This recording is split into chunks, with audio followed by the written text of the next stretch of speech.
Hello दोस्तों, R K mix entertainment channel पर आपका स्वागत है। दोस्तों, इस समय दुनिया भर में पर्यावरण को लेकर जब भी बात होती है तो ग्लोबल वार्मिंग, वायु प्रदूषण का प्रमुख तौर पर जिक्र होता है। जलवायु परिवर्तन के नाम पर भी दुनिया के मौसम, महासागरों के बढ़ते जल स्तर, बर्फ़ का पिघलना जैसे मुद्दे छाए रहते हैं। लेकिन ये सब पर्यावरण की समस्याओं का केवल कुछ हिस्सा मात्र हैं। इनके अलावा बहुत ही समस्याएं गंभीरता लिए हुए हैं, जिनमें से सूखा और मरुस्थलीकरण भी बहुत महत्व रखती है। इसी को ध्यान में रखते हुए संयुक्त राष्ट्र हर साल 17 जून को मरुस्थलीकरण और सूखे से लड़ने के लिए विश्व दिवस मनाता है। संयुक्त राष्ट्र का यह दिन हरे पेड़ पौधे, स्थानीय विकास, मानव जाति के स्वास्थ्य के साथ पृथ्वी के भूमि पारिस्थितिकी तंत्र के संरक्षण के लिए मनाया जाता है। इसका उद्देश्य पृथ्वी पर उन स्थितियों को खत्म कर होने से बचाना है जहां मानव और अन्य जानवर अपना जीवन जी सकें। लेकिन मरुस्थलीकरण और सूखे जैसे हालात न केवल मानवीय जीवन को कठिन बना रहे हैं, बल्कि पर्यावरण को ऐसे हालात की ओर धकेल रहे हैं जहां से वापसी असंभव है। इस समस्या को समझने के लिए मरुस्थलीकरण की प्रक्रिया को समझना बहुत जरूरी है। जब से मानव ने विकास प्रक्रिया शुरू की है, उसने भूमि का उपयोग कर उसकी प्राकृतिक प्रक्रियाओं को खत्म करना शुरू कर दिया है। इससे जमीन पर पेड़ पौधों पनपना तो बंद हुए हैं, मिट्टी भी खत्म होने लगी है और रेगिस्तान में बदलने लगी है। इसी प्रक्रिया को मरुस्थलीकरण कहते हैं। वैसे तो मरुस्थलीकरण एक प्राकृतिक और बहुत धीमी प्रक्रिया है, लेकिन मानव गतिविधियों इसे बहुत तेज कर दिया है। मिट्टी के निर्माण में लाखों सालों का समय लगता है, जिससे उसमें पौधे पनप सकते हैं। लेकिन एक बार कोई मिट्टी रेगिस्तानी मिट्टी हो गई तो उसमें पेड़ पौधे नहीं लग सकते।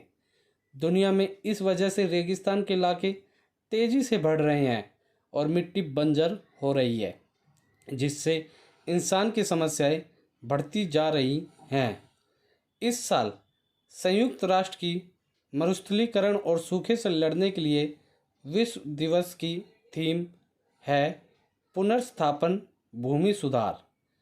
हम स्वस्थ भूमि से फिर से बेहतर निर्माण करेंगे। विशेषज्ञों का मानना है कि हमें मरुस्थलीकरण की प्रक्रिया को रोकना होगा, जिसमें मिट्टी की उर्वरता को कायम रखने के साथ मिट्टी को पानी में बह जाने से रोकना भी शामिल है। इसका सबसे अच्छा उपाय वृक्षारोपण करना है। इसी से भूमि का पुनर्स्थापन हो सकता है। इसके साथ ही हमें भूमि उपयोग की तरीके भी बदलने होंगे, जिससे सूखे की स्थिति लगातार ना आए।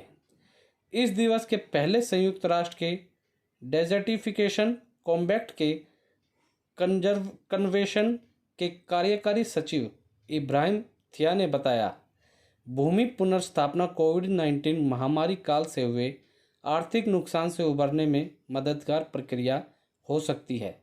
भूमि पुनर्स्थापन में निवेश लोगों के लिए रोजगार पैदा करने के साथ आर्थिक लाभ पैदा कर सकता है और आजीविका प्रदान कर सकता है, जब लाखों करोड़ों लोगों ने अपनी आय के साधन खो दिए हैं।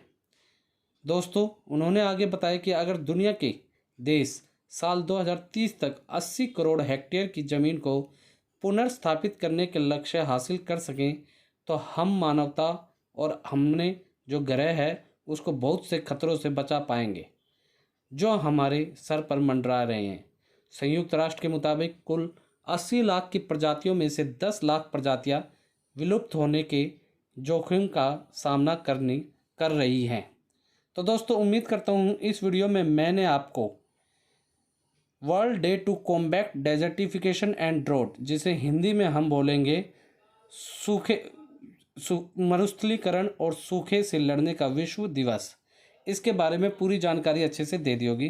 दोस्तों, वीडियो अच्छी लगी तो वीडियो को लाइक करें, मैक्सिमम से मैक्सिमम हर जगह इसे शेयर करें और कमेंट बॉक्स में आप हमें ये बताएं कि क्या आप आज से पहले इस समस्या के बारे में जानते थे और जो ये समस्या है इससे निपटारा कैसे किया जा सकता है, हमें क्या बचाव करना चाहिए। जो भी आप लोगों की राय है उसको आप हमें कमेंट सेक्शन में लिख के बताएं। और दोस्तों इसी के साथ यदि आप लोग मेरे चैनल पर नए हैं तो सब्सक्राइब बटन को दबाकर मेरे चैनल को सब्सक्राइब करें और न्यू नोटिफिकेशंस के लिए बेल आइकन पर क्लिक करें ताकि आपको ऐसी ही वीडियोस टाइम टू टाइम और सबसे पहले मिल सके। धन्यवाद दोस्तों, जय हिंद।